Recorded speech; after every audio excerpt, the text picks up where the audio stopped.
It's not just do you collaborate, okay? As Rick talked about, it's what do you collaborate about.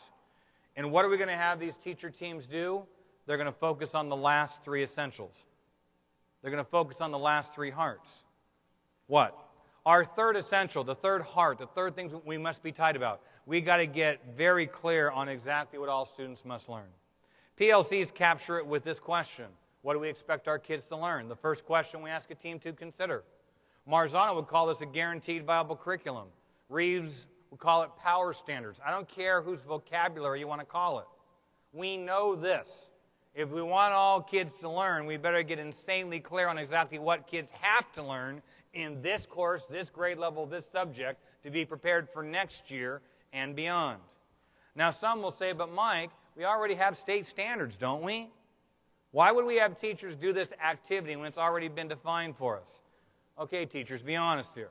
Would you agree with this statement? There are more state standards than you could ever hope to have every child learn. Agreed?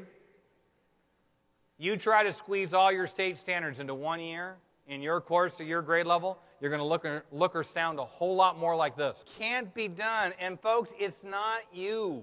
Marzano did a study of our national standards. Here's what he found. To cover them all, we'd have to go from a K-12 program to a K-22 program.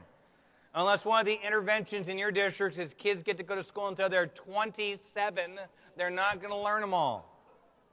So what's been the unintended outcome of asking teachers, since No Child Left Behind passed, to cover all your state standards, and yet once they get to their room, they know it's impossible?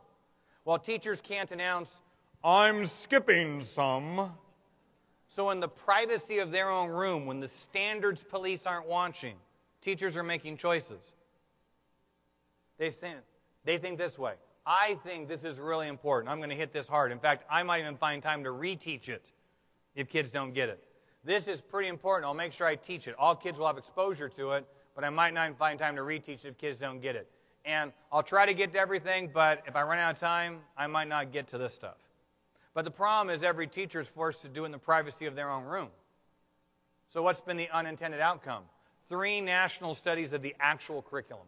Not what's on your state guide or your district guide, what's actually being taught. Here are the words to describe it. A self-selected jumble of standards. Wild variation, school to school, teacher to teacher, on what a child might learn, same course, same grade level, same subject. And the actual language arts curriculum was called curricular chaos. We must take this process out into the light of day. Why? We agreed one teacher can't meet the needs of every child. So we're going to work collectively to meet the needs of every child. But how can we share kids and respond collectively if we're all teaching different things at different times? We can't.